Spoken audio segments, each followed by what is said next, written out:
আমার জানের মদিনা প্যারা মদিনা সব ভুলিব কিন্তু তোমায় ভুলতে পারি না। বলেন সুবহানাল্লাহ। আমার সঙ্গে এই কথাটা বলতে পারবেন না যে সব ভুলিব কিন্তু তোমায় ভুলতে পারি না। আমার জানের মদিনা প্যারা মদিনা সব ভুলিব কিন্তু তোমায় ভুলতে পারি না। সব ভুলিব কিন্তু তোমায় ভুলতে পারি না। ভুলিনি ভুলব না ভুলতে পারি না। ভুলিনি ভুলব না ভুলতে পারি না। আমার জানের মদিনা প্যারা মদিনা সব ভুলিব কিন্তু তোমায় ভুলতে পারি না। সব ভুলিব কিন্তু তোমায় ভুলতে পারি না। ইয়াসরিব নামে তুমি ছিলে অলক্ষণের দেশ, বড়ই মারাকত ছিল তোমার পরিবেশ। ইয়াসরিব নামে তুমি ছিলে অলক্ষণের দেশ, বড়ই মারাকত ছিল তোমার পরিবেশ। দয়ার নবীর ছোঁয়া পেয়ে ওগো দয়ার নবী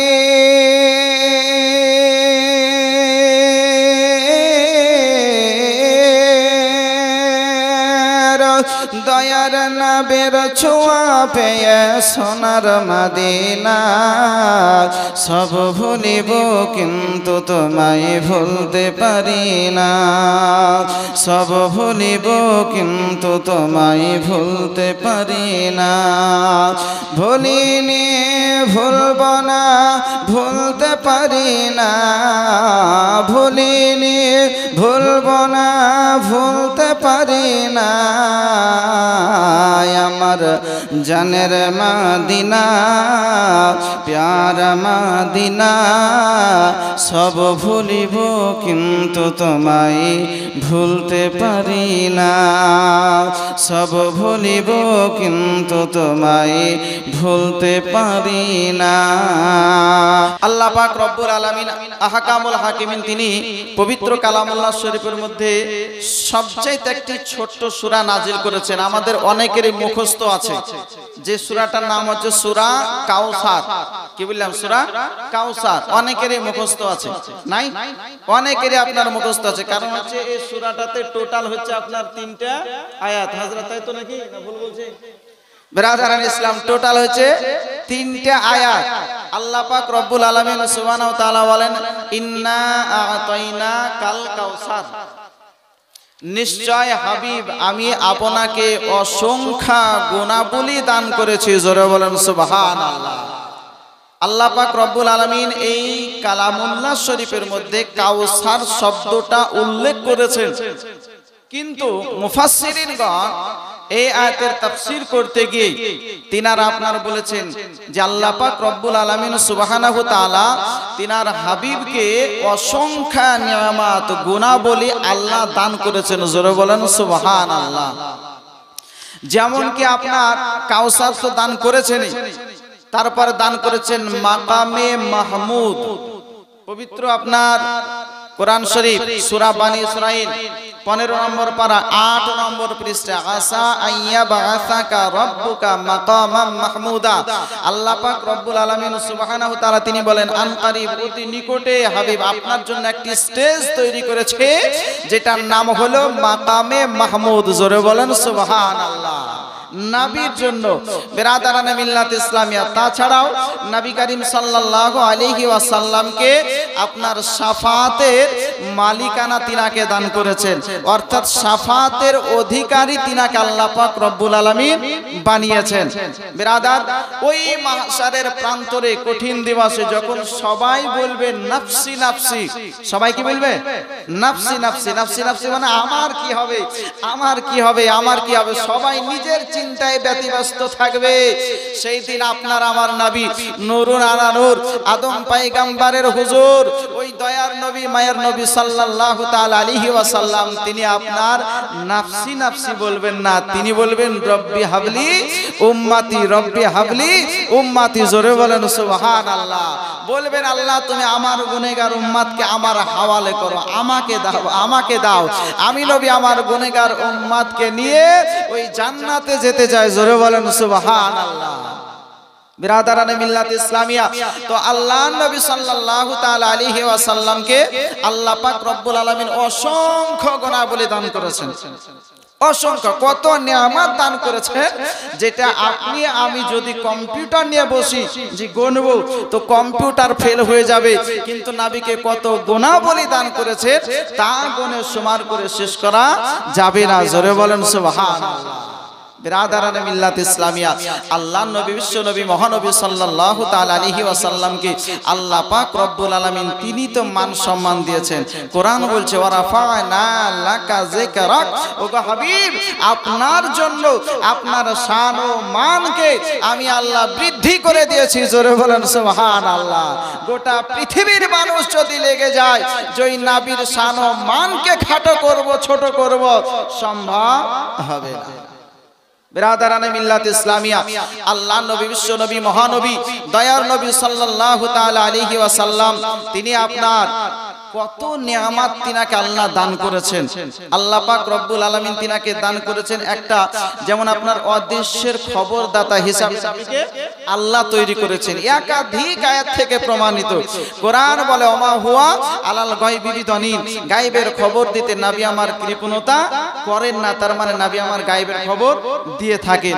বিরাদারানে মিল্লাত ইসলামিয়া, আল্লাহ নবী সাল্লাল্লাহু আলাইহি ওয়াসাল্লাম আসার আগে আপনার প্রায় 1000 বছর আগে, কতদিন আগে বললাম, নবী মুস্তাফা সাল্লাল্লাহু তাআলা আলাইহি ওয়াসাল্লামের আসার 1000 বছর আগের কথা।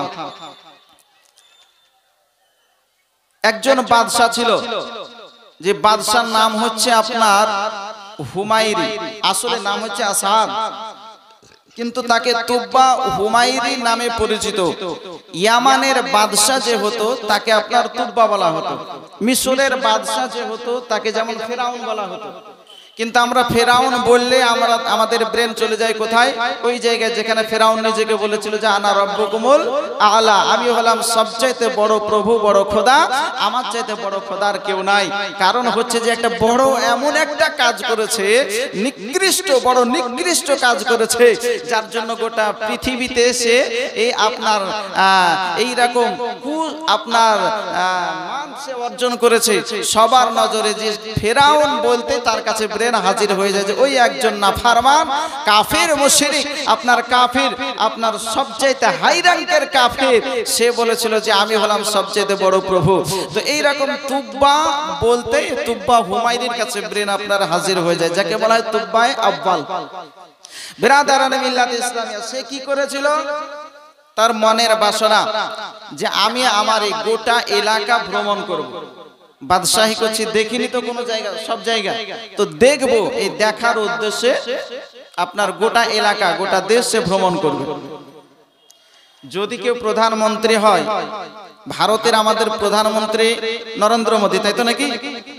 নরেন্দ্র মোদী আপনার এই জায়গাটার তো প্রধানমন্ত্রী, সেই খড়িবনার বলেন, ফুলপুরের বলেন, রানীতারার বলেন, ভগবান গোলার বলেন, আর বহরমপুরের বলেন, পশ্চিমবঙ্গের বলেন, আর সারা ভারতের বলেন, প্রধানমন্ত্রী তো একজনই।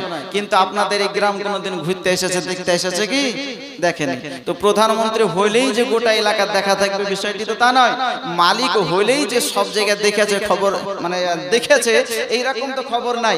তুব্বা হুমায়রি সে বলছে যে আমার ইচ্ছা যে আমি গোটা এলাকা ভ্রমণ করব, ঘুরবো। তো সাথে আপনার প্রায় 1,13,000 মানুষকে আপনার উটের উপরে নিয়েছে, মানে পাইদাল চালিয়ে হাঁটার জন্য 1,13,000 আর 1,30,000 মানুষকে ঘোড়ার উপরে ঘোড়সাওয়ার হিসাবে রেখেছে। এইরকম প্রায় 2.5 লক্ষ মানুষকে নিয়ে সে আপনার গোটা এলাকা ভ্রমণ করবে, গোটা এলাকা ঘুরবে। আর যেই গ্রামে ঢুকে আর সেই গ্রাম থেকে নির্বাচন করে 10 জন বিখ্যাত আলিমকে সঙ্গে নেয়, গোটা এলাকায় ভ্রমণ করে, ঘুরতে ঘুরতে ঘুরতে ঘুরতে যেখানে যায় সেখানকার মানুষ আপনার চাতক পাখির মতন তাকিয়ে থাকে। আর তাকিয়ে থাকাটাই স্বাভাবিক, কারণ হচ্ছে যদি প্রায় 2.5 লক্ষ মানুষকে নিয়ে যদি র্যালি করে, যদি রাস্তায় যদি চলে, তো গ্রামের মানুষ দাঁড়িয়ে থাকবে দেখি কি হচ্ছে, দেখবে না? দেখবে না?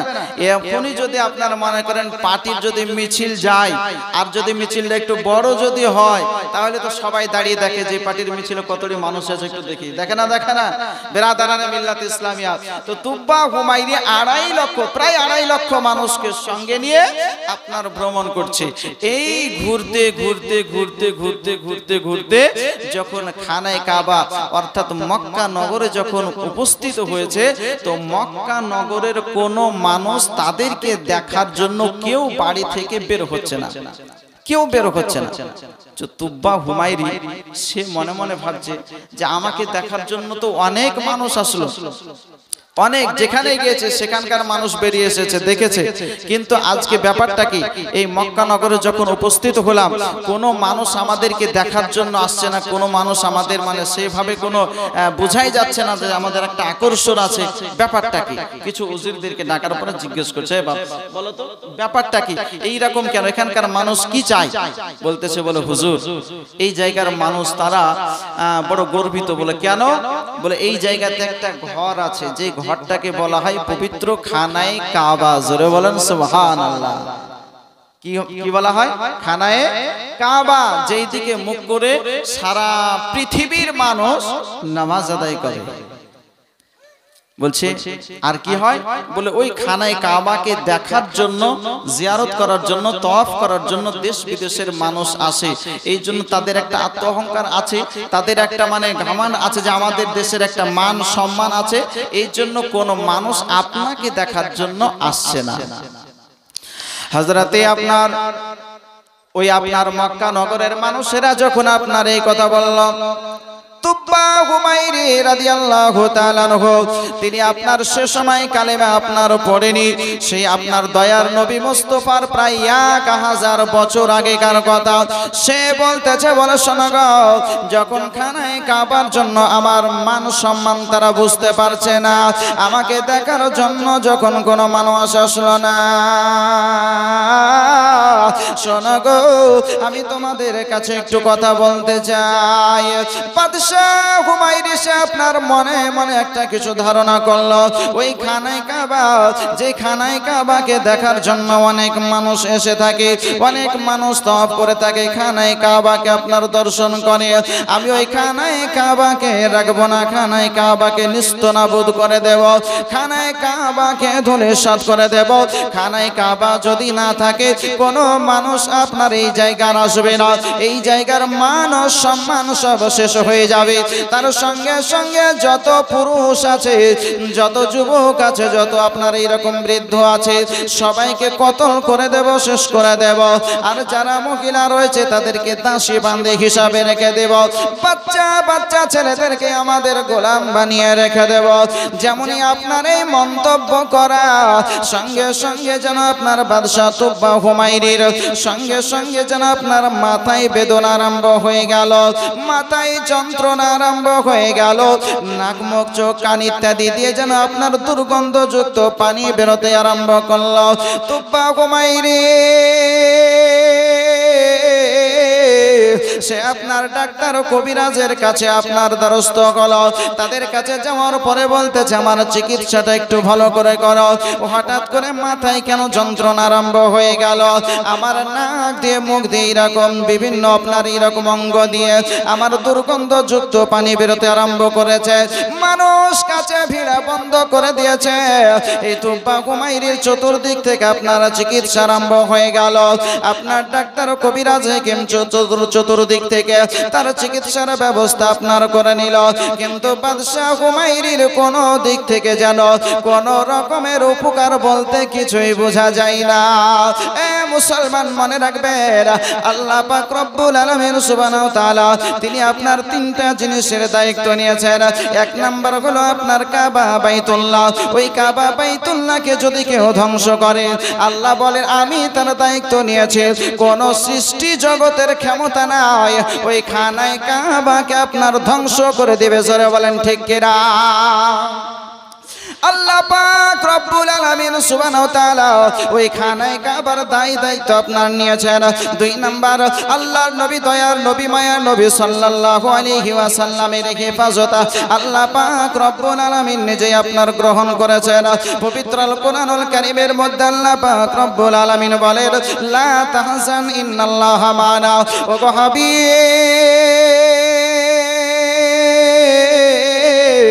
আপনি টেনশন নেবেন না, চিন্তিত হবেন না, আমি আল্লাহ আপনার সঙ্গে রয়েছে। একবার জোরে বলেন সুবহানাল্লাহ।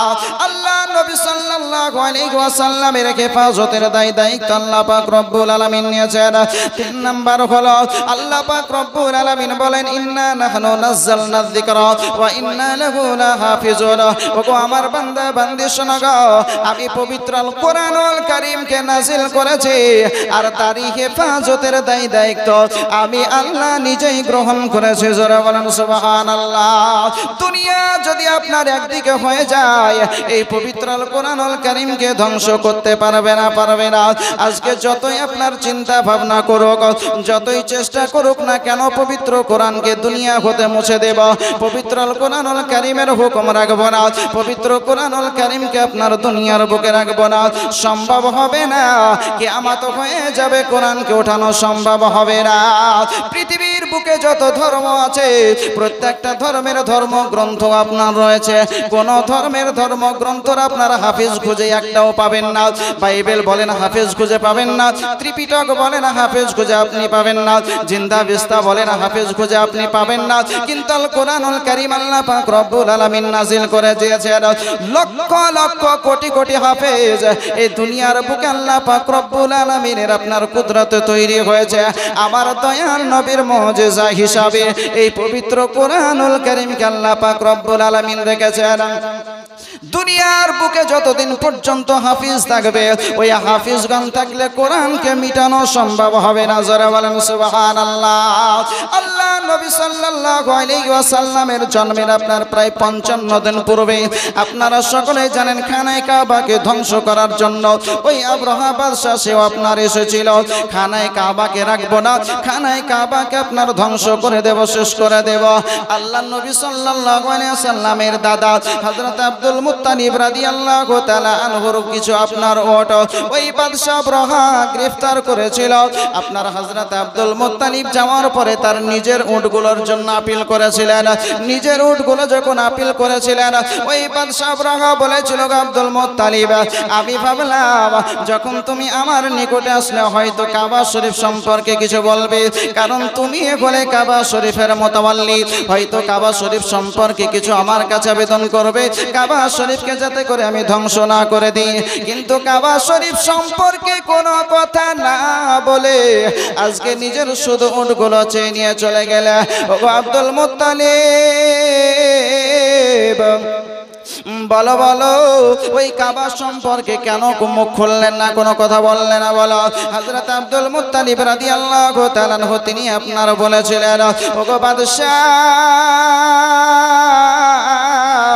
আল্লাহ পাক রব্বুল আলামিন সুবহানাহু ওয়া তাআলা তিনি আমাকে দায়িত্ব দিয়েছেন আমার উটের, আমি হলাম নিজে মালিক, আমার উটের খানায় কাবার মালিক আমি নই, খানায় কাবার মালিক হলেন আমার মহান আল্লাহ। জোরে বলেন সুবহানাল্লাহ।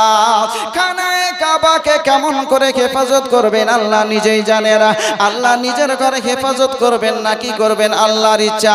যেমন আপনার এই কথা বলে চলে আসলেন, আল্লাহ পাক রব্বুল আলামিন সুবহানাহু ওয়া তাআলা তিনি তো দায়িত্ব নিয়েছেন খানায় কাবার ওই ছোট্ট ছোট্ট আবাবিল পাখিকে আপনার পাঠিয়ে দিলেন।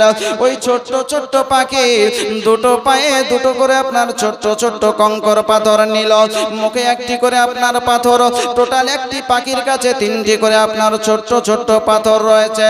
যখনই আপনার কাবা শরীফ ধ্বংস করার জন্য আব্রাহা বাদশা হাতি নিয়ে এসেছিল, আল্লাহ পাক রব্বুল আলামিনের নির্দেশে ওই আপনার ছোট্ট পাখিগুলো তাদের তো আল্লাহ নবী সাল্লাল্লাহু আলাইহি ওয়াসাল্লামের দাদা উঠে চলে আসলেন। এই আবাবিল পাখি আপনার উঠতে আরম্ভ করলো ওদের উপরে, যারা কাবা শরীফকে ধ্বংস করার জন্য এসেছিল তাদের আপনার পায়ে ছোট্ট ছোট্ট আপনার পাথর, যেটাকে বলা হয় কাঙ্কার, ছোট্ট ছোট্ট আপনার পাথর, দুই পায়ে দুটো আর মুখে একটা। ওই আপনার মানুষদের উপরে যখন উঠতে আরম্ভ করলো, যে পাথর আপনার ছাড়তো অ্যাটম বমের চাইতে বেশি কাজ করতো। জোরে বলেন সুবহানাল্লাহ। যাদের মাথার উপরে পড়তো পেছন দিয়ে বেরিয়ে যেত, সে আর দুনিয়ার বুকে বেঁচে থাকতো না। যে হাতির উপরে পড়তো গোটা হাতি আপনার ফুটে এপার ওপার হয়ে যেত। জোরে বলেন সুবহানাল্লাহ। আল্লাহ পাক রব্বুল আলামিন সুবহানাহু ওয়া তাআলা পবিত্র সূরা ফিলের মধ্যে আপনার বলেছেন, আলাম তারা কাইফা ফাআলা রাব্বুকা বিআসহাবিল ফিল। ও হাবিব, আপনি কি দেখেননি ওই হাতিওয়ালাদের সঙ্গে আপনার প্রতিপালক কি রূপ ব্যবহার করেছেন? আল্লাহ নবী বিশ্ব নবী সাল্লাল্লাহু আলাইহি ওয়াসাল্লামের দুনিয়ার বুকে আসার 55 দিন আগে ঘটনা ঘটছে। নবী আমার মায়ের পেটে অবস্থান করছেন। কোরআন বলছে, গো হাবিব আপনি কি দেখেননি? তার মানে নবী আমার মায়ের পেটে থাকা অবস্থাতেও সারা পৃথিবীকে দর্শন করেছেন। জোরে বলেন সুবহানাল্লাহ। এটাই তো প্রমাণিত হয় নাকি? নবী আমার মায়ের পেটে এখনো 55 দিন বাকি দুনিয়ার বুকে আসতে। আর কোরআন বলছে, আলাম তারা কাইফা ফাআলা রাব্বুকা বিআসহাবিল ফিল। ওগো হাবিব আপনি কি দেখেননি যে আপনার প্রতিপালক আপনার রব ওই হাতিওয়ালাদের সঙ্গে কিরূপ ব্যবহার করেছে? তার মানে নবী আমার মায়ের পেটে আছেন, তারপরও মায়ের পেট থেকে সারা পৃথিবীকে দর্শন করেছেন। জোরে বলেন সুবহানাল্লাহ। এই জন্য তো আমাদের আকীদা আহলুস সুন্নাহ ওয়াল জামাতের আকীদা যে নবী হচ্ছেন আমার অদৃশ্যের সংবাদদাতা পয়গম্বর, গায়েবের খবরদাতা পয়গম্বর। নবী বলেন, শোনো এ আমার সাহাবীগণ, তোমরা আমার পিছে নামাজ পড়ছো, তোমরা ভাবছো যে আমি তোমাদেরকে দেখতে পাচ্ছি না। আমি নবী তোমাদের রুকুও দেখতে পাই, আর তোমাদের মনের খুশু ও খুজু এটাকেও দেখতে পাই। জোরে বলেন সুবহানাল্লাহ। এই জন্য কোন একজন কবি বলেছেন, খোদা রয়ে খাস নূরে তৈরি যিনি, গায়েবের বাণী যার মুখে শুনি। বলেন সুবহানাল্লাহ। খোদা রয়ে তৈরি যিনি, গায়েবের বাণী যার মুখে শুনি। दूसरा कोना माबूद नाय, दूसरा कोना खुदा नाय, या कल्ला या मुस्ताफा मुर्ताजा नबी सल्ले अला, या मुस्ताफा मुर्ताजा नबी सल्ले अला। क्यों बोले नबी जी नूरेर पुतल, কেউ বলে নবীজি ওগো নূরের পুতল, কেউ বলে নবীজি গোলাপ ফল। নয় সে গোলাপ নয় সে পুতুল, নয় সে গোলাপ নয় সে পুতুল, নূরুল্লাহ ইয়া মুস্তাফা মুর্তাজা নবী সাল্লাল্লাহু আলা, ইয়া মুস্তাফা মুর্তাজা নবী সাল্লাল্লাহু আলা। আল্লাহ নবী সাল্লাল্লাহু আলাইহি ওয়াসাল্লামের পূর্বেও এইরকম আব্রাহা বাদশা এসেছিল। তার আগে ওই তুব্বা হুমায়রি এই খানায়ে কাবাকে ধ্বংস করার মন্তব্য করেছে। শুধু কি করেছে? মন্তব্য করেছে। আল্লাহ পাক রব্বুল আলামিন তাকে বালা দিয়েছেন, বালা, আসমানি বালা। কোন ডাক্তার, কোন হেকিম, কোন কবিরাজ কেউ তাকে ভালো করতে পারবে না। কেন? যেটা হচ্ছে আসমানি বালা, আল্লাহর দেওয়া বালা, এটা কোন ডাক্তারের কাছে ভালো হবে না। অনেক ডাক্তার দেখায়, অনেক চিকিৎসা করে, কিন্তু আপনার ভালো হয় না। অসুস্থতা বেড়েই যায়। মাথার যন্ত্রণা এত বেড়েছে যে মনে হচ্ছে মাথাতে আপনার চপ্পল খড়ম দিয়ে আপনার পিটতে হবে, তারপরে মাথাকে ঠান্ডা করতে হবে। এই নাক দিয়ে, মুখ দিয়ে, কান দিয়ে এত দুর্গন্ধযুক্ত পানি বেরোতে আরম্ভ করেছে, মানুষ তার কাছ থেকে দূরে সরতে আরম্ভ করেছে। কেউ তার কাছে আর ভিড়ছে না। একে একে মানুষ কেটে যাচ্ছে, মানুষ কেটে যাচ্ছে, কেউ তার পাশে আর থাকে না। এই বলছে বড় টেনশনে পড়ে গেলাম, লাস্ট পর্যন্ত আমার রাজত্বই চলে যাবে নাকি, যে এত এমনই বালা হলো, এমনই অসুখ হলো যে কোথাও ভালো হয় না, কোনো ডাক্তার ভালো করতে পারে না। বড় চিন্তায় পড়েছে। যারা আপনার উজির ছিল তাদের মধ্যে কয়েকজন আলেমও ছিল, বিখ্যাত আলেম, তাওরাত কিতাবের বড় পণ্ডিত ছিল, জ্ঞানী ছিল, বড় জ্ঞানী, নামধারী জ্ঞানী নয়। বর্তমান সময়ে নামধারী মৌলবি আপনি অনেক পাবেন, স্টেজের উপরে উঠে বলছে অমক নাম, অমক হাদিসের অমক নাম্বার হাদিস, হাদিস মুখে বলছে না, যে হাদিসটা যে কি ওই হাদিসটা পড়ছে না, বলছে মুসলিম শরীফ এত নাম্বার হাদিস, বুখারী শরীফ এত নাম্বার হাদিস, তিরমিজি শরীফ এত নাম্বার হাদিস, মানে নাম্বার গিলাই শুধু মুখস্থ করে দিয়েছে। কারণ হচ্ছে ভাড়ে তো শক্তি নাই যে ইবাদত করবে। কারণ হচ্ছে এই আপনার সিয়ায়ে সিত্তা যেটা আপনার অরিজিনাল প্রিন্ট যেটা, সেটাতে জাবার, জের, পেশ, জজম, তাসদীদ একটাও আপনি দেখাতে পারবেন না। নাড়ারবে, এটা গ্রামার জানা না থাকলে তো পড়তে পারবে না। আর স্টেজে ওইটা বড় বড় বক্তব্য দিচ্ছে, আর লোক মনে করছে তো বড় শিক্ষিত বলবে। যেমন কি ব্রাদার রাহুল, ব্রাদার ইসলাম জীবনে কোনোদিন মাদ্রাসার মুখ দেখেনি। আজ মনে করেন 14 বছর 16 বছর ধরে মাদ্রাসায় পড়ার পরে তারপরে হিমশিম খেয়ে যায়, হিমশিম খেয়ে যায়, আর জীবনে কোনোদিন মাদ্রাসার মুখ দেখলো না। বলছে বড় শেখ সেজে গেছে স্টেজে ওঠার পর। ওদের মধ্যে এখন দ্বন্দ্ব, ওরাই এখন আর মানতে পারছে না। বুঝলেন কিনা বেরাদারানা মিল্লাত ইসলামিয়া? এইরকম অনেক আপনার দেখতে পাবেন। তো অরিজিনাল তারা ছিল পণ্ডিত, অরিজিনাল শিক্ষিত, অরিজিনাল আলিম, তাওরাত কিতাবের পণ্ডিত। সেই একজন বলছে যে আমি একটু বাদশার সঙ্গে কথা বলবো, বাদশার সঙ্গে দুটো কথা আমাকে বলতে হবে, গোপনে, যেখানে কেউ থাকবে না, আশেপাশে কেউ থাকবে না, বাদশা থাকবে আর আমি থাকবো। তো যারা তার গেটম্যান আছে, পাহারাদার আছে, নাইট গার্ড যারা আছে, তাদের কাছে যার পরে বলছে একটু বাদশার সঙ্গে কথা বলবো। বলে কেন? বলে বাদশার সুচিকিৎসার জন্য এসেছি। যদি বাদশা আমার সঙ্গে সত্য সত্য কথা বলে, আমি যা জিজ্ঞেস করব তার সত্য যদি উত্তর দিয়ে দেয়, তাহলে আমি অবশ্যই ওই বাদশার বালা মুসিবতকে দূর করে দিতে পারবো, মানে তার অসুখ বিসুখ যা আছে আমি ভালো করে দিতে পারবো। জোরে বলেন সুবহানাল্লাহ। সত্য কথা বলতে হবে। বলে তাহলে আমি একটু জিজ্ঞেস করে আসি বাদশা রাজি হচ্ছে কি হচ্ছে না নাকি। ব্রাদারান ইসলাম গিয়েছে, যার পরে বলছে হুজুর একজন আলিম এসেছেন, তিনি আপনার সঙ্গে কিছু কথা বলবেন। যদি আপনি তার কথার অ্যানসার সঠিক যদি দেন, সত্য সত্য যদি আপনি কথা বলেন, তাহলে সে আপনাকে সুস্থ করে দেবে। এটা সে আপনার অঙ্গীকার করেছে, সে ওয়াদা করেছে। বলে তাই?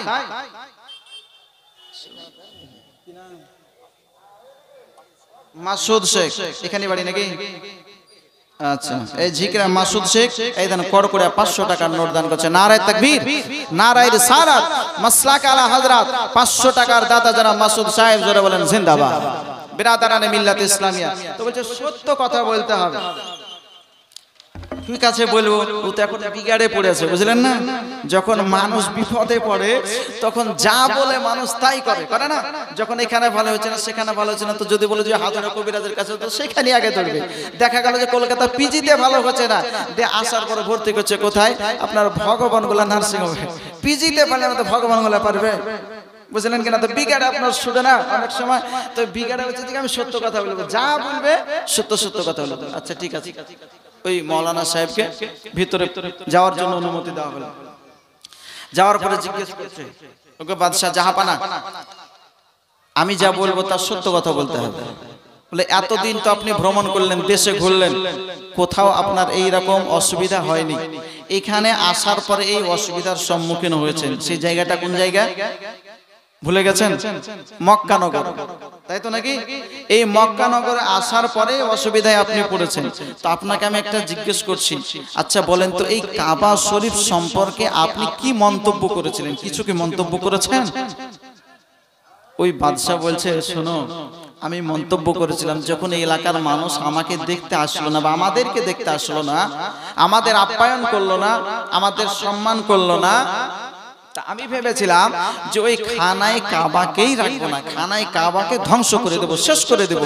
আর এই মক্কা নগরের আশপাশে যত পুরুষ মানুষ আছে তাদেরকে জীবিত রাখবো না, শেষ করে দেব। মহিলাদেরকে আমাদের বাঁধি দাসী বানাবো আর বাচ্চাদেরকে আমাদের গোলাম বানাবো। এটাই ছিল আমার মনের মন্তব্য। কুমন্তব্য বলো আর ভালো মন্তব্য বলো, এটাই ছিল আমার মন্তব্য।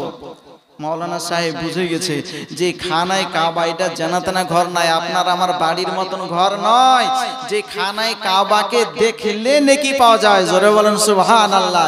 খানায় কাবাকে ছুলে নেকি পাওয়া যায়, খানায় কাবাকে দেখলে পরে নেকি পাওয়া যায়, তওয়াফ করলে নেকি পাওয়া যায়। ওই খানায় কাবার কোনাতে একটি পাথর আছে, যে পাথরটাকে বলা হয় হাজরে আসওয়াদ। ওই হাজরে আসওয়াদে চুম্বন দিলে জীবনের সমস্ত গুনাহ আপনার মোচন হয়ে যায়। জোরে বলেন সুবহানাল্লাহ। এই খানায় কাবাকে ধ্বংস করার নিয়ত করেছেন আপনি। আপনি এখনই আপনার নিয়তকে পরিবর্তন করেন। এটা কোনো দুনিয়াবি বালা নয়, এটা দুনিয়াবি অসুখ নয়। কোনো ডাক্তার, কোনো কবিরাজ, কোনো হেকিম কেউ আপনাকে ভালো করতে পারবে না। এটা হচ্ছে খোদার মার। ওই খানায় কাবা থেকে আপনার বিরূপ মন্তব্যটাকে ঠিক করেন, মন্তব্য সঠিক করেন, দেখবেন আপনার বালা মুসিবত সব দূর হয়ে যাবে। জোরে বলেন সুবহানাল্লাহ। সুবহানাল্লাহি ওয়া বিহামদিহি। যেমনই আপনার বলা সঙ্গে সঙ্গে বাদশা আপনার বলতেছে, ওগো মাওলানা সাহেব, যদি সেটাতে আমার অসুখ দূর হয়ে যায়, আমি যদি ভালো হয়ে যাই, সুস্থ হয়ে যাই, আমি সঙ্গে সঙ্গে এখনই তওবা করতেছি, ওয়াদা করতেছি, আমি খানায় কাবাকে আর ধ্বংস করব না, এই মক্কা নগরের মানুষের বেইজ্জতি করব না, এই মক্কা নগরের মানুষের সঙ্গে আমি কোনো খারাপ ব্যবহার করব না, ওই খানায় কাবার আর মান সম্মান আমি ওই খানায় কাবার জন্য যতটুকু আমার সাধ্য আমি একটু সহযোগিতা করব, ওই খানায় কাবা আমি ধ্বংস করব না। যারা বলেন সুবহানাল্লাহ। যেমনই আপনার বলা সঙ্গে সঙ্গে যেন আপনার মনে করেন 95% ওই বাদশা যেন আপনার সুস্থ হয়ে গেছে। যারা বলেন সুবহানাল্লাহ। বাদশা বলতেছে, বলে মাবুদ, আজ পর্যন্ত এইরকম কোন ঘর দেখি নাই, এইরকম কোন আজকে এইরকম কথা বুঝি নাই, শুনি নাই, যে আপনার ঘরটাকে ধ্বংস করার নিয়াত করলাম, সঙ্গে সঙ্গে সুস্থ হয়ে পড়লাম, আবার যেমনই সেই জায়গা থেকে নিয়াতটা ফিরিয়ে নিয়েছে, আমি আবার পুনরায় সুস্থ হয়ে গেছে। বলতেছে, বলে শোনো গো শোনো, যে কাবার ভিতরে আল্লাহ পাক রব্বুল আলামিন এত মহত্ব রেখেছেন, এত মান মর্যাদা কাবার জন্য আল্লাহ পাক রব্বুল আলামিন সুবহানাহু ওয়া তাআলা রেখেছেন, আমি তুবা হুমায়রে খানা কাবাকে একবার দেখতে চাই। বাদশাহ হুমায়রে আপনার বেশ কিছু মানুষকে সঙ্গে নিয়ে, আলেম ওলামাদেরকে সঙ্গে নিয়ে, নেককার পরেজগার মানুষদেরকে আপনার সঙ্গে নিয়ে ওই খানায় কাবাকে আপনার দেখার জন্য গিয়েছেন। এই খানায় কাবার কাছে যখন গিয়েছেন, এর পূর্বে খানায় কাবাতে আপনার কোনো রকমের গিলাফ ছিল না, কোনো রকমের চাদর চড়ানো ছিল না। ওই খানায় কাবার কাছে যাওয়ার পরে যখন কাবাকে আপনার দর্শন করলেন, বাদশাহ হুমায়রি বলতেছেন, বলো শোনা গো, আমি তুবা হুমায়রি খানায় কাবাকে দেখার পরে বড় খুশি হলাম। আমি দেখছি খানায় কাবা খালি রয়েছে, আমি তুবা হুমায়রি এই খানায় কাবার জন্য গিলাফ দিতে চাই, গিলাফ চাদর চড়িয়ে দিতে চাই। যারা বলেন সুবহানাল্লাহ। বাদশাহ হুমায়রি রাদিয়াল্লাহু তাআলা আনহু তিনি আপনার অর্ডার দিয়ে 7 খানা আপনার বিশাল সুন্দরভাবে আপনার খুব দামি কাপড় দিয়ে ওই খানায় কাবার জন্য আপনার গিলাফ তৈরি করে ওই মক্কা নগরের মানুষের হাতে তুলে দিলেন। যারা বলেন সুবহানাল্লাহ। 7 খানা গিলাফ, কটা বললাম? 7খানা গেলাম তৈরি করে ওই মক্কা নগরের মানুষের হাতে আপনারা তুলে দিলেন। কেন? যে আপনার এই খানায় কাবায় চড়িয়ে দেবে, খানায় কাবাকে আবৃত করে ঢেকে রাখবে। খানায় কাবা কোনো সাধারণ ঘর নয়, সাধারণ ঘর নয়, সাধারণ কোনো মসজিদ নয়। জোরে বলেন সুবহানাল্লাহ। এই মসজিদ হলো মসজিদুল হারাম। জোরে বলেন সুবহানাল্লাহ। 7খানা চাদর। বিরাদারানে মিল্লাত ইসলামিয়া, তুব্বা হুমায়রির যতটুকু বাকি ছিল সেটাও আপনার সুস্থতা লাভ করলো। ওই তুব্বা হুমায়রি আপনার কি করলেন? ওখান থেকে আবার দলবলকে নিয়ে, সমস্ত সাথীদেরকে সঙ্গে নিয়ে চলতে আরম্ভ করলেন। কোথায়? আবার অন্য শহরের দিকে। একজন মা আমার 100 টাকা দান করেছেন, আল্লাহ পাক যেন তিনার দানকে কবুল করেন। সকলে বলে আল্লাহুম্মা আমিন। বিরাদারানে মিল্লাত ইসলামিয়া, ওই তুব্বা হুমায়রি সবাইকে সঙ্গে নিয়ে আবার কি করলেন? চলতে আরম্ভ করেছেন। কোথায়? অন্য একটি শহর। যে সময় যে জায়গাটা আপনার শহর ছিল না, ফাঁকা ময়দান ছিল, জঙ্গল ছিল, অশোকের ঘাটি ছিল, যেটাকে বর্তমান সময়ে বলা হয় মদিনাতুল মুনাওয়ারা। জোরে বলেন সুবহানাল্লাহ। আর একটু জোরে বলবেন না? সুবহানাল্লাহ। বিরাদারানে মিল্লাত ইসলামিয়া, ওই তুব্বা হুমায়রি আপনার কি করল? সবাইকে আপনার সঙ্গে নিয়ে যেন আপনার চলতে আরম্ভ করলো। ওই মদিনাতুল মুনাওয়ারায় যখন আপনার উপস্থিত হয়েছে, মদিনা শরীফে যাওয়ার পরে যেন উলামায়ে ইকরাম, যারা আপনার তাওরাত কিতাবের বড় পণ্ডিত ছিলেন, জ্ঞানী ছিলেন, তারা আপনার কি যেন গান শুনতে আরম্ভ করেছেন। বাদশা হুমায়রি সে আপনার বলতেছে, বলে বলো রে বলো, আজকে কি তোমরা বুঝতে পারছো? বলো এই জায়গাটার নাম কি একবার বলো। তারা বলতেছে, বলো গো আমাদের বাদশা জাহাপানা শুনে রেখে দি, এই জায়গাটি এমন একটি জায়গা, যেই জায়গাটার নাম হলো এখন বর্তমানে ইয়াসরিব। আল্লাহ পাক রব্বুল আলামিন কোরআনের ভাষায় বলেছেন ইয়াসরিব। ওই ইয়াসরিবটা হলো আপনার অশোকের ঘাটি। অশোকের ঘাটি এমন একদিন সময় আসবে, দয়ার নবী মায়ার নবী সাল্লাল্লাহু আলাইহি ওয়াসাল্লামের কদমের ছোঁয়া পড়বে। আল্লাহর নবী সাল্লাল্লাহু আলাইহি ওয়াসাল্লামের কদমের ছোঁয়া পড়ার কারণে এই ইয়াসরিব থাকবে না, এই জায়গাটার নাম হবে মদিনাতুল মুনাওয়ারা। জোরে বলেন সুবহানাল্লাহ। মদিনাতুল মুনাওয়ারা নাম হবে। আল্লাহর নবী সাল্লাল্লাহু আলাইহি ওয়াসাল্লাম যিনি হবেন শেষ জামানার, যিনি পয়গম্বর হবেন, মক্কা নগরে তিনি জন্মগ্রহণ করবেন। 53 বছর বয়স ওখানে কাটাবেন। লাস্ট 10 বছর এই জায়গাতে আসার পর অতিবাহিত করবেন। আল্লাহর নবী সাল্লাল্লাহু আলাইহি ওয়াসাল্লাম এই জায়গাতে আসার পর শেষ 10 বছর কাটিয়ে এই জায়গাটাই হবে তিনার শেষ স্থান। এই জন্য কোন একজন কবি আপনার বলেছেন, ইয়াসরিব নামে তুমি ছিলে অলক্ষণের দেশ, বড়ই মারাকত ছিল তোমার পরিবেশ। ইয়াসরিব নামে তুমি ছিলে অলক্ষণের দেশ, ওগো বড়ই মারাকত ছিল তোমার পরিবেশ।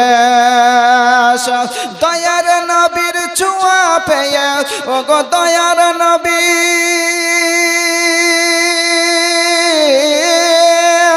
দয়ার নবীর ছোঁয়া পেয়ে সোনার মদিনা, আমার জানের মদিনা, প্যারা মদিনা, সব ভুলিব কিন্তু তোমায় ভুলতে পারি না।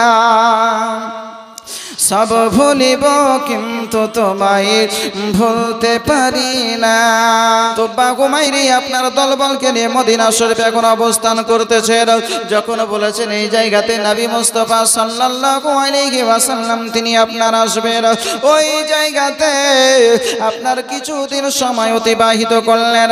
যখন আবার যাওয়ার জন্য মন্তব্য করেছেন, ওই আপনার উলামায়ে কিরামকে 10 জন করে নিতে নিতে প্রায় 4000 উলামায়ে কিরাম আপনার সেই সময় ছিলেন। ওই 4000 উলামাদের মধ্যে 400 জন আলিম তিনারা আপনার বলতেছেন, ওগো বাদশা জাহাপানা, আমরা আর এই মদিনা থেকে অর্থাৎ ইয়াসরিব থেকে আমরা আর আপনার সঙ্গে যেতে চাই না, আমরা এই জায়গাতেই থেকে যেতে চাই।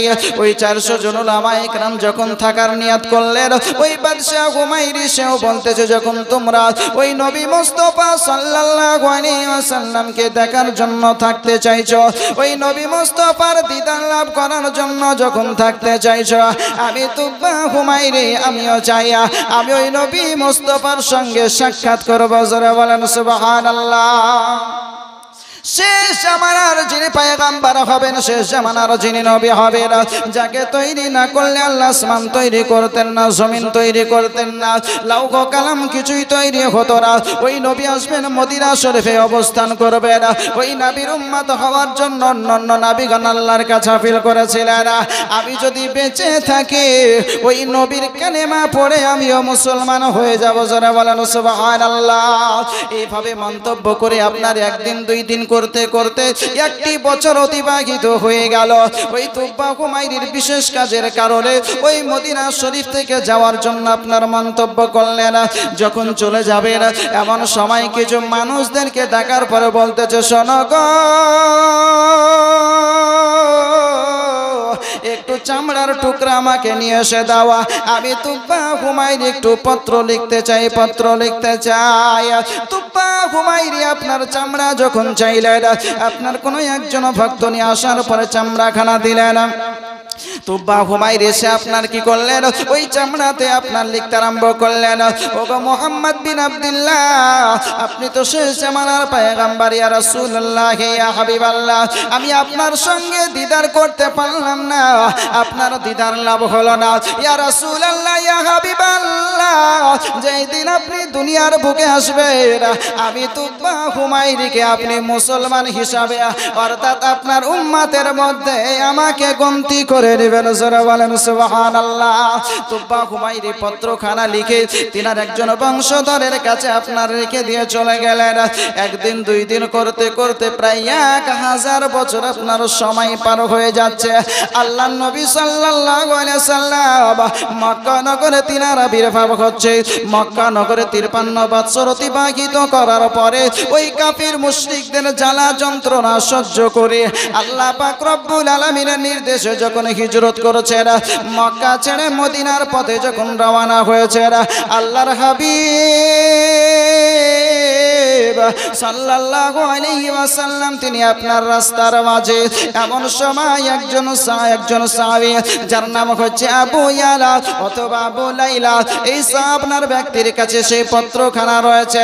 আল্লাহ নবী সাল্লাল্লাহু আলাইহি ওয়াসাল্লামের দিকে আপনার চলতে আরম্ভ করেছে। যখন রাস্তার মাঝে দয়ার নবী মায়ার নবী সাল্লাল্লাহু আলাইহি ওয়াসাল্লামের সঙ্গে সাক্ষাৎ হয়েছে, আহা নবুয়তি দৃষ্টি কি জিনিস একবার লক্ষ্য করো না। নবী কাকে বলে একবার লক্ষ্য করে দেখো না। আল্লাহর নবী সাল্লাল্লাহু আলাইহি ওয়াসাল্লাম তিনি আপনার বলতেছেন, আনতা লাইলা, আনতা আবু লাইলা, তোমারই নাম হলো আবু লাইলা, তোমার কাছে আমার সেই তুব্বা হুমায়রির পত্রখানা আছে গো, তোমার পত্র সেই পত্রখানা আমাকে দাও, আমি তুব্বা হুমায়রির পত্রখানা দেখতে চাই। জোরে বলেন সুবহানাল্লাহ। দাও, দেখতে পাচ্ছি তোমার কাছে সে আমার তুব্বা হুমায়রির পত্র তোমার কাছে আছে, দাও। সঙ্গে সঙ্গে তুব্বা হুমায়রি আর গোপন রাখতে পারল না, সঙ্গে সঙ্গে পত্রখানা বের করে বলছেন, ইয়া রাসূলুল্লাহ, ইয়া হাবিবাল্লাহ, নবী গো, এই দেখুন আপনার আমানত। আজ থেকে 1000 বছর পূর্বে ওই তুব্বা হুমায়রি লিখে দিয়েছিল যে এই পত্রখানা আমার নবীর হাতে তুলে দিবে। জোরে বলেন সুবহানাল্লাহ। আল্লাহ নবী সাল্লাল্লাহু আলাইহি ওয়াসাল্লাম তিনি দেখেই বুঝে গেছেন যে এর কাছে পত্র আছে, আর এরই নাম হচ্ছে আবু লাইলা। বিরাদরান মিল্লাত ইসলামিয়া, নবী কার নাম। এই জন্য আমাদের আকীদা আহলুস সুন্নাহ ওয়াল জামাতের আকীদা যে নবী হচ্ছেন অদৃশ্যে সংবাদদাতা। নবীর কাছে কোনো জিনিস গোপন থাকবে না। নবী নবুয়তি দৃষ্টি দিয়ে আজকে চিরনি তল্লাশি করে দেখে নেবেন যে আপনার কাছে কি রয়েছে। বিরাদরান মিল্লাত ইসলামিয়া, নবী নিলেন এই তুব্বা হুমায়রির পত্রখানা লেখা রয়েছে আল্লাহ নবী সাল্লাল্লাহু আলাইহি ওয়াসাল্লামের উপরে ঈমান এনেছে, আল্লাহর উপরে ঈমান এনেছে, নবীর উপরে ঈমান এনেছে। তুব্বা হুমায়রি সম্পর্কে নবী আমার বলছেন, লা তাসুব্বু তাব্বান, এ আমার সাহাবায়ে কেরাম শোনো, এই তুব্বা তুব্বাকে তোমরা গালি দিও না, জোরে বলেন সুবহানাল্লাহ। কেন? বলে তোমাদের আগে এই তুব্বা হুমায়রি কালেমা পড়েছে, মুসলমান হয়েছে, জোরে বলেন সুবহানাল্লাহ। কাবা ধ্বংস করতে এসেছিল এটা সত্য, কিন্তু সে কাবা ধ্বংস করেনি, পরবর্তীতে নিয়াতকে পরিবর্তন করে আমার উপরে ঈমান এনেছে, আল্লাহর উপরে ঈমান এনেছে, কালেমা পড়েছে, মুসলমান হয়েছে। তুব্বা হুমায়রিকে তোমরা গালি দিও না। বিরাদারানে মিল্লাত ইসলামিয়া, বিরাদার এ তুব্বা হুমায়রি 1000 বছর আগে সে জানতো যে নবী শেষ জামানার পয়গম্বর তিনি আসবেন, আর তিনি এইরকম গোটা পৃথিবীতে ইসলামকে প্রচার করবেন। তিনার জামানা তো পেলাম না, আগেই পত্রখানা লিখে দিলাম, ইয়া রাসূলুল্লাহ আপনার উম্মত হিসাবে আপনি আমাকে গ্রহণ করে নেবেন, জোরে বলেন সুবহানাল্লাহ। আল্লাহর নবী সাল্লাল্লাহু আলাইহি ওয়াসাল্লাম যখন হিজরত করলেন, ওই জায়গা থেকে যখন মদিনার দিকে আপনার রওনা হয়েছেন, সমস্ত মদিনার মানুষ যেন আপনার চাতক পাখির মতন তাকিয়ে আছে, দেখতে আরম্ভ করেছে। সবাই যেন এক বাক্যে বলছে, শোনো গো আল্লাহর নবী, দয়ার নবী, মায়ার নবী সাল্লাল্লাহু আলাইহি ওয়াসাল্লাম তিনি আসছেন আমাদের মাঝে। কেউ আপনার ছাদের উপরে, কেউ আপনার বাড়ির উপরে, কেউ উঁচু পাহাড়ের উপরে চড়ে গিয়ে সবাই আপনার চিন্তা করতেছেন আমি নবীকে আগে দেখব, নবীকে আগে দেখব, নবীর স্বাগতম জানাবো, নবীকে সঙ্গে নিয়ে আমার বাড়ি নিয়ে যাব, যারা বলেন সুবহানাল্লাহ। আল্লাহর নবী, দয়ার নবী, মায়ার নবী সাল্লাল্লাহু তাআলা আলাইহি ওয়াসাল্লাম যখন আপনার টুক টুক টুক টুক করে ওই মদিনা শরীফের নিকটবর্তী যখন আপনার হয়েছেন, ওই মদিনা শরীফের বাচ্চা বাচ্চা মেয়েরা, বাচ্চা বাচ্চা আপনার ছেলেরা তারা আপনার পাঠ করতে আরম্ভ করেছে, তলাআল বাদরু আলাইনা মিন সানিয়াতিল ওয়াদাই ওয়াজাবা শুকরু আলাইনা মাদা লিল্লাহি দাই, জোরে বলেন সুবহানাল্লাহ। আমরা পড়ি না যখন ইয়া নবী সালাম আলাইকা পড়ি, তলাআল বাদরু আলাইনা মিন সানিয়াতিল ওয়াদাই ওয়াজাবা শুকরু আলাইনা মাদা লিল্লাহি দাই, আমরা এটা পাঠ করে থাকি।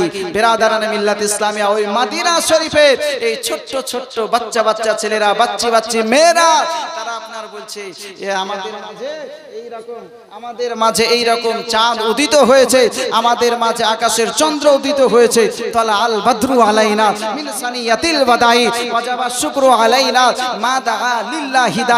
এইভাবে নবীর প্রশংসা গীতি গাইছে, আর কেউ দাব বাজাচ্ছে, আর নবী মুস্তাফা সাল্লাল্লাহু আলাইহি ওয়াসাল্লামের জুলুস মিছিল করছে আর নিয়ে যাচ্ছে, জোরে বলেন সুবহানাল্লাহ। কি করছে বললাম? মিছিল করছে। কি করছে? মিছিল। একটু জোরে বলেন কি করছে? মিছিল করছে।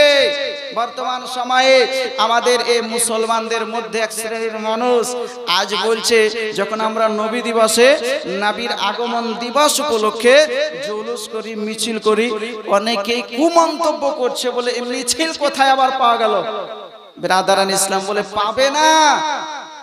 যদি মক্কার লোকের মতন তোমার দৃষ্টি থাকে, জীবনে দেখতে পাবে না। মদিনাবাসীর মতো দৃষ্টি রাখো, তুমিও দেখতে পাবে নবীর জুলুস আছে না নাই। কারণ মক্কায় আবু জেহেল, আবু লাহাব, উতবা, সাইবা তাদের দৃষ্টি দিয়ে তুমি দেখছো, তাদের দৃষ্টি দিয়ে দেখলে কখনোই নবীর জুলুস পাবে না, নবীর মিছিল পাবে না। নবীর সাহাবীদের দৃষ্টিতে দেখো যে নবীর জুলুস আছে না নাই। বিরাদারানে মিল্লাত ইসলামিয়া, আল্লাহর নবী সাল্লাল্লাহু আলাইহি ওয়াসাল্লামের জুলুস করতে করতে নবী মুস্তাফাকে নিয়ে আসছে। সবাই বলছে ইয়া রাসূলুল্লাহ আপনি আমার বাড়ির মেহমান। ও বলছে ইয়া রাসূলুল্লাহ আপনি আমার বাড়িতে মেহমান হন। ও বলছে যে ইয়া রাসূলুল্লাহ আপনি আমার বাড়িতে মেহমান হন। কারণ যদি নবী আমার বাড়িতে কদম ধুলি যদি তিনার পড়ে যায়, যদি নবী আমার বাড়িতে কদম রেখে দেন, তো আমার বাড়ির, আমার সবার 14 পিঢ়ির মান মর্যাদা বেড়ে যাবে। জোরে বলেন সুবহানাল্লাহ। সবাই চাইছে আমার বাড়িতে নবী আসবেন, আমার বাড়িতে নবী থাকবেন, সবাই চাইছে। যদি এখন মুফতি আলমগীর হুজুরকে সবাই বলেন যে হুজুর আমার বাড়িতে আগে চলেন, হুজুর আমার বাড়িতে আগে চলেন, হুজুর আমার বাড়িতে আগে চলেন, তো কার বাড়ি আগে যাবেন? যে কোনো একজনের বাড়িতে যেতে হবে। যার বাড়ি যাবে না সে তো নারাজ হবে নাকি? নবী হচ্ছেন সবার, নবী সবার, গরিবের, দুঃখীর, বড় লোকের সবার হচ্ছেন নবী। তো নবীকে তো সবাই ডাকছে, যাবেন কার কাছে? নবী আমার বলছেন, শোনো, আমার এই উটের নাকিল ছেড়ে দাও, অর্থাৎ যে লাগাম আছে এই লাগাম ধরে রাখিও না, ছেড়ে দাও। আমার এই উট যেখানে বসবে তারই বাড়ির আমি মেহমান হব। জোরে বলেন সুবহানাল্লাহ। আল্লাহ নবী সাল্লাল্লাহু আলাইহি ওয়াসাল্লাম বলছেন, আমার এই উট যার বাড়ির গেটের সম্মুখে বসবে তারই বাড়ির আমি মেহমান। একটা জিনিস লক্ষ্য করছেন, তার মানে নবী মুস্তাফা সাল্লাল্লাহু আলাইহি ওয়াসাল্লামের উটনি পর্যন্ত জানে যে আমাকে কোথায় যাওয়ার পরে বসতে হবে, কার বাড়ির মেহমান নবীকে করতে হবে। নবীর সোহবতে থাকার কারণে উটনির যদি এত জ্ঞান বৃদ্ধি পায়, তো নবীর জ্ঞান কি এই আপনার শয়তানের জ্ঞানের থেকে কম হবে না বেশি হবে?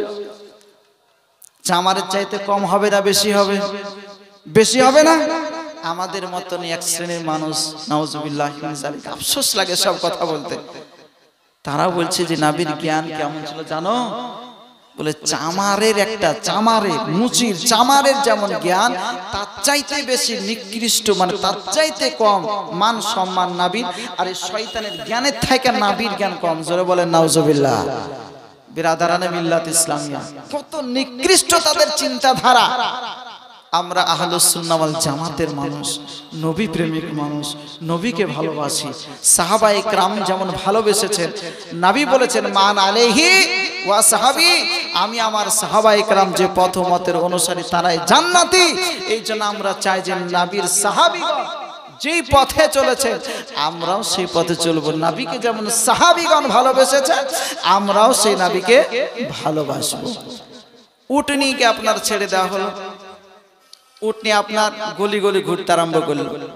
ওই জায়গা, যেই জায়গাতে আবু আইয়ুব আনসারী রাদিয়াল্লাহু তাআলা আনহুর বাড়ি, ওই বাড়ির গেটের সম্মুখে যাওয়ার পরে উটনি আপনার বসে গেল। জোরে বলেন সুবহানাল্লাহ। আর একটু জোরে বলেন। কেন বসলো জানেন? ওই বাড়িটা কে তৈরি করেছিল বা কার? ওই যে তুব্বা হুমায়রি পত্র লিখেছিল, 1 বছর ছিল সে ঘরটা নির্মাণ করেছিল, আর এই পত্রখানা লিখে দিয়েছিল, ইয়া রাসূলুল্লাহ, ইয়া হাবিবাল্লাহ, আপনি হবেন আমার বাড়ি মেহমান, আপনার জন্য আমি ঘর তৈরি করে রেখেছি। জোরে বলেন সুবহানাল্লাহ। 1000 বছর আগে আল্লাহ নবী সাল্লাল্লাহু আলাইহি সাল্লামের উটনি ওই আপনার আবু আইয়ুব আনসারীর বাড়ির গেটের সম্মুখে যাওয়ার পরে বসে গেল। সে ছিল সে তুব্বা হুমায়রির বংশধর। বিরাদারানে মিল্লাত ইসলামিয়া, বলার উদ্দেশ্য এই নবীকে আল্লাহ পাক রব্বুল আলামিন কত গুণাবলী দান করেছেন, যেটা আপনি আমি বর্ণনা করে শেষ করতে পারবো না।